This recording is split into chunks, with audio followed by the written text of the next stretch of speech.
देखो त्रिघाती बहुपद, रैखिक बहुपद, द्विघाती बहुपद, बहुपद ये सब पढ़ चुके हैं।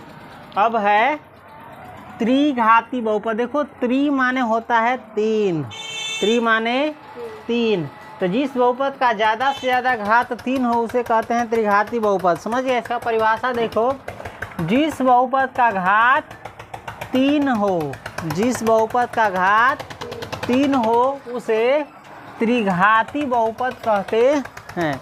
जैसे देखो क्या है, पहला बहुपद x के पावर 3 माइनस 5, x के पावर 3 माइनस 5।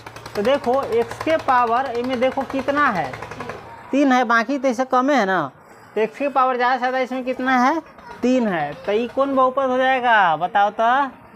त्रिघाती बहुपद। कौन बहुपद?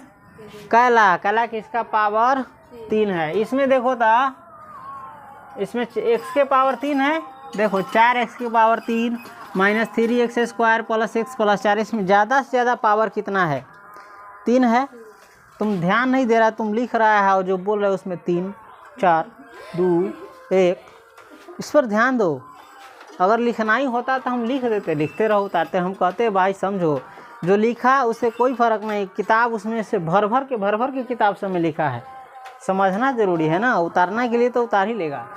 तो इसमें देखो ज़्यादा से ज़्यादा पावर 3 है ना, तो इसलिए कौन बहुपद है, त्रिघाती बहुपद। एक अपना मन से लिख दे, इसमें भी देखो ज़्यादा से ज़्यादा पावर 3 है, तो कौन बहुपद हो गया, त्रिघाती बहुपद हो गया। तो बाकी जो एक्सरसाइज बनाए गए तो उसमें और नॉलेज बढ़ेगा, है ना। तो सबसे पहले नोट में एक और चीज़ देख लो, अब त्रिघाती बहुपद का व्यापक रूप क्या होता है, ध्यान रखना, x के power 3 plus bx square plus cx plus d, ये त्रिघाती बहुपद का व्यापक रूप होता है। यानी त्रिघाती बहुपद कोई भी हो तुमको इसी रूप में मिलेगा, जहाँ a b c d कोई ना कोई संख्या रहेगा, वास्तविक संख्या, है ना, ये सब तो चर है ये है, और a जो है 0 नहीं रहेगा। क्यों नहीं रहेगा? अगर डिटेल्स में जो जानना चाहता है, समझना चाहता है, उसके लिए है। नॉर्मल सा पढ़ाई में ये सब ज़्यादा ज़रूरी नहीं होता है, नॉलेज के लिए यही काफ़ी है। देखो बच्चा सब ऊँघ रहा है, गर्मी का टाइम है ना, तो दोपहर में नींद आता है बहुतों को।